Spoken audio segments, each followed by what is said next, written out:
Hello students, आज हम बात करेंगे टैली के अंदर कॉन्ट्रा वाउचर में। कॉन्ट्रा वाउचर में हम किस तरह से टैली में एंट्री कर सकते हैं। कॉन्ट्रा वाउचर में कैश ट्रांसफ़र एक लोकेशन से दूसरी लोकेशन पर जब होता है तो हम एंट्री कॉन्ट्रा वाउचर में करते हैं। जिसको नहीं पता बता दें, पूरी वीडियो सीरीज चल रही है जिसमें हम आज 13वें दिन में वीडियो रिकॉर्ड कर रहे हैं जिसका नाम है Contra voucher cash transfer entry in tally prime. इससे पिछली वीडियो हमने सीखा है purchase sale payment receipt Contra. आज हम सीख रहे हैं। चलिए शुरू करते हैं। सबसे पहले हम पुराना रिवाइज कर लेते हैं, एक बार और पुरानी बात कर लेते हैं। जैसे कि आपको पता है, अगर हम बात करें परचेज वाउचर में, ठीक है, परचेज वाउचर, तो परचेज वाउचर में एंट्री कब होती है? जब हम कोई माल खरीदते हैं। तो बहुत अच्छे से पता है, जब भी हम माल खरीदेंगे एंट्री किस में करेंगे? परचेज में। और इसी प्रकार जब हम माल बेचते हैं तो एंट्री किस वाउचर में करते हैं? सेल्स वाउचर में। तो ये भी हमें अच्छे से पता है। तीसरा हमें पता है, जब भी हम कोई पैसा रिसीव करते हैं तो एंट्री किस में करते हैं? रिसीव्ड वाउचर में। और जब हम किसी को भुगतान करते हैं तो एंट्री होती है पेमेंट वाउचर में। पैसे जाने की एंट्री पेमेंट में, पैसे आने की एंट्री रिसीव्ड में, खरीदने की एंट्री माल खरीदने की परचेज में और बेचने की सेल्स में। पांचवी एंट्री होती है यहाँ पे जो हमने सीखी थी, वो थी डेबिट नोट, कि खराब माल वापस करना हो तो डेबिट नोट में एंट्री करते हैं, और अगर हमें खराब माल वापस लेना हो तो एंट्री करते हैं credit note. It means purchase return and sales return. और सातवीं एंट्री जो हमने सीखी वो थी स्टॉक जर्नल। स्टॉक को जब एक गोदाम से दूसरे गोदाम में ट्रांसफ़र करना हो तब एंट्री किस में करते हैं? Stock journal voucher.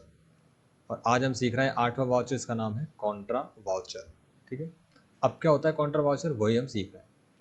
तो इसमें होती है माल खरीदने की एंट्री, माल बेचने की एंट्री, पैसा आने की एंट्री, पैसे जाने की एंट्री, माल वापस देने की एंट्री, माल वापस लेने की एंट्री, और स्टॉक को ट्रांसफ़र करना एक गोदाम से दूसरे गोदाम में।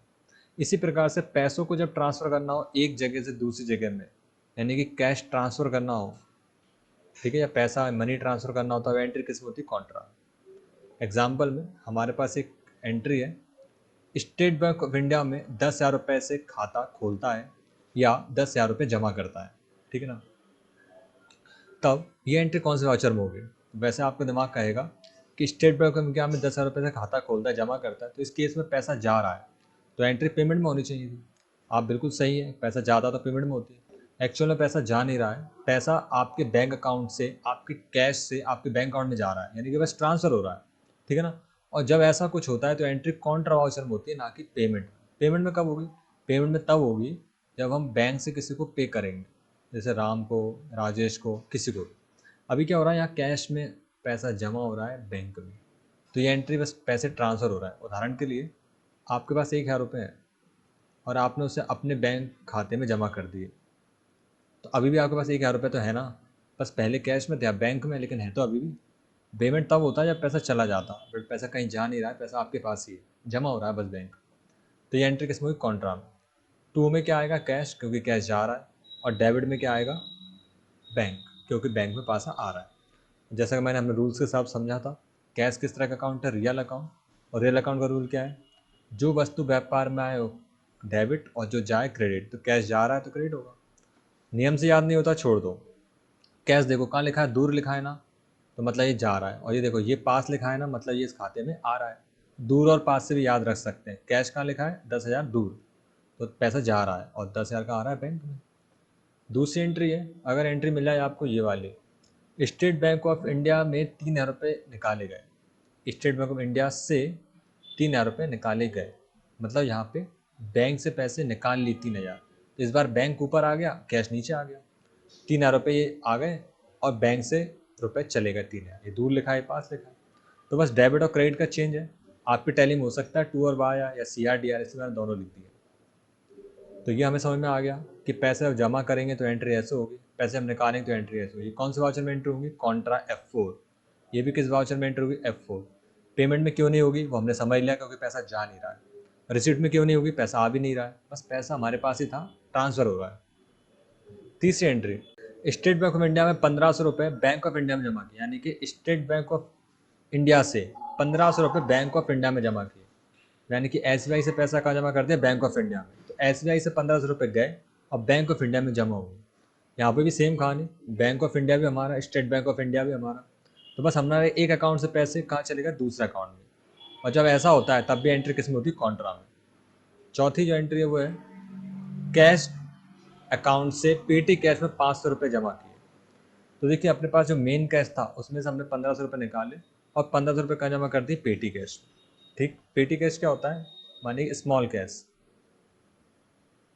एक तो होता है हमारे पास मेन कैश, ठीक है, जैसे आपकी शॉप है तो आपका मेन कैश होगा, और कुछ कैश आप ऊपर ही रखते हैं, आप जैसे मान लो जेब में रखते हैं या फिर गले में रखते हैं, तो वो छोटा सा पैसा को हम पेटी कैश बोलते हैं। खर्चे पाने के लिए पेटी कैश में कुछ पैसा रखा जाता है, और पेटी कैश से चाय का भुगतान या छोटे छोटे खर्चे पे किए जाते हैं, और बड़े भुगतान कैश से किए जाते हैं। और जब कैश भी ज़्यादा बढ़ जाता है तो उसे उठा के हम कहाँ जमा कर देते हैं, बैंक में। तो इस तरह के पैसे ट्रांसफर की एंट्री किस्म होती है टैली। अब हम इनको प्रैक्टिकली टैली में करके देखते हैं किस तरह से कर पाए। तो आपकी समझ में आ गया काउंटर वाउचर में किस तरह की एंट्रियाँ होती हैं। देखिए यहाँ पे हमने एक कंपनी ओपन कर ली है वापस से। सबसे पहले एंट्री क्या है हमारे पास, इसे हम क्लियर कर लेते हैं। स्टेट बैंक ऑफ इंडिया में 10,000 से खाता खोलता है, तो वाउचर में जाएंगे, वाउचर सेलेक्ट करेंगे कॉन्ट्रा F4। इस बात का ध्यान रखें जो 4 एंट्री हमने लिखी बस इसी तरह की एंट्री टैली में होती है, इसके अलावा आपको और कोई नई एंट्री देखने को नहीं मिलेगी। तो कैश जा रहा है, कितना कैश है, 1,87,000, इसमें से 10,000 रुपये जा रहा है। तो आप यहाँ पे देखेंगे करंट बैलेंस। अगर आपका करंट बैलेंस यहाँ पे कम हो जाए तो मतलब आप एंट्री सही कर रहे हैं। क्यों? क्योंकि जब आप कैश जमा करेंगे बैंक में तो कैश कम होगा ना। लेकिन अगर आप उल्टी एंट्री करते तो क्या होता है, ये कैश बढ़ता। देखिए 1,70,000 बिल्कुल सही है, और कहाँ जा रहा है पैसा, बैंक में। तो बैंक का खाता क्रिएट कर देंगे, नहीं है तो क्रिएट में जाकर स्टेट बैंक ऑफ इंडिया, या फिर आप इसे SBI भी शॉर्ट में लिख सकते हैं, और बैंक अंडर जाता है बैंक में। इसके अलावा हम चाहें तो उसका अकाउंट नंबर वगैरह डिटेल फिल कर सकते हैं। सेव। देखिए 10,000, और कितने कितने के नोट जमा किए वो हम बता सकते हैं। तो 10 नोट 1,000 के, या फिर इसे कर देते हैं हम 1,000 के नोट तो अब बंद हो गए, 500 के 20 नोट। और देखिए ये एंट्री बड़ी आसानी से हमने कर दी, कैश ट्रांसफर हुआ बैंक से। अगली entry state bank of India से 3,000 रुपये निकाले। बहुत ही सिंपल एंट्री, पेमेंट में नहीं होगी, ये भी किस में होगी, कॉन्ट्रा में। इस बार बैंक ऊपर, कितने रुपए निकाले, 3,000। तो देखिए बैंक में कितने रुपए हैं, 10,000। 3,000 जब निकाले, देखो दूर साइड लिखा है ना, इसका मतलब 3,000 रुपये जा रहे हैं बैंक से। ठीक है, चेक नंबर डाल देंगे, चेक से निकालेंगे। और क्या आ रहा है हाथ में, कैश। तो देखिए कैश कितना हुआ, 1,80,000, और ये कितना बचा, 7,000। तो ये एंट्री बिल्कुल परफेक्ट है कि बैंक से पैसे निकल गए, सेव। तीसरी entry state bank of India में 1,500 रुपये बैंक ऑफ इंडिया में जमा किए, यानी कि स्टेट बैंक ऑफ इंडिया से पैसा निकाला 1,500 और इसे जमा कर दिया बैंक ऑफ इंडिया में। तो यहाँ पे बैंक ऑफ इंडिया का लेजर नहीं है तो हम बना देते हैं, सेव। तो देखिए 2500 रुपये बचे और बैंक ऑफ इंडिया में 1,500 रुपये आ गए। और इसी प्रकार से हम एंट्री करेंगे, कैश निकाला 1,500 पेटी कैश में, और ये एंट्री के लिए पेटी कैश का खाता बनाएंगे अल्टर C से। ये अंडर जाएगा कैश इन हैंड में, देखिए 1,500 रुपये। तो उम्मीद आपको समझ में आ गया होगा। अब मान लो आप किसी को पेमेंट करते हैं, भुगतान किस चीज़ के लिए भुगतान दिया, मान लो यहाँ पे हमने टी के लिए भुगतान दिया, टी इनडायरेक्ट एक्सपेंसेस। तो यहाँ पे आपने जब 200 रुपये जमा किए तो आप चाहे तो कैश से दे सकते हैं, या फिर आप जेब में रखे पैसे जो है पेटी कैश से भी दे सकते हैं। तो देखो 1,300 रुपये हो गए। अगर आपको पेटी कैश समझ में नहीं आए तो एक बार और बता दो सरल शब्दों में। ये है मान लो आपकी शॉप, ठीक है ना, और इस शॉप में है एक तिजोरी, और यहाँ पर रखा है आपका मेन कैश तिजोरी में, और ये आपका गल्ला है। अब कस्टमर आया, पैसे कहाँ रखोगे आप, गले में, और गले में ज़्यादा हो जाएंगे तो कहाँ रख दोगे उसे, इस कैश में। तो इस ट्रांसफ़र की एंट्री को हम करते हैं कॉन्ट्रा में, तो इसे क्या बोलेंगे, पेटी कैश। ठीक है, और इसे क्या बोलेंगे, अपना मेन कैश। तो पेटी कैश, क्योंकि बार बार जब खुले पैसे देने तिजोरी थोड़ी ना खोलेंगे, कुछ पैसा तिजोरी में और कुछ पैसा गले में। तो कुछ जो रखा है स्मॉल उसे बोलते हैं पेटी कैश, और बाकी मेन कैश तो है। और जब मेन कैश ज़्यादा हो जाएगा तब इसे जमा कर देंगे हम कहाँ पे, बैंक में। तो उम्मीद है आपको कॉन्ट्रा वाउचर एंट्री समझ में आ गई होगी। कॉन्ट्रा की एंट्री बैंक की एंट्री नहीं होती, इस बात का ध्यान रखें। बस पैसा निकाला और पैसा जमा किया, ये 2 एंट्री कॉन्ट्रा में होती हैं। इसके अलावा सारी entry payment receipt purchase sale जिसमें होती है उसमें करेंगे, बट कॉन्ट्रा में ओनली कौन सी एंट्री होंगी, पैसा जब एक जगह से दूसरी जगह ट्रांसफ़र होता है तब। पैसा कहीं जा नहीं रहा, ना पैसा आ रहा है, बस पैसा एक स्थान से दूसरे स्थान पर जा रहा है। जैसे स्टेट बैंक से कैश में आ गया, कैश से स्टेट बैंक में, स्टेट बैंक से बैंक ऑफ इंडिया में, और कैश से कैश में। इन एंट्री को हम कैसे पढ़ेंगे, अगर वैसे पढ़ने की बात करें तो इसे पढ़ेंगे हम क्या, बैंक टू कैश, तो ये एंट्री कॉन्ट्रा में होती है। इसे पढ़ेंगे हम क्या, कैश टू बैंक, ये भी एंट्री कॉन्ट्रा में होती है। इसे पढ़ेंगे हम क्या, बैंक टू बैंक, ये एंट्री भी कॉन्ट्रा में होती है।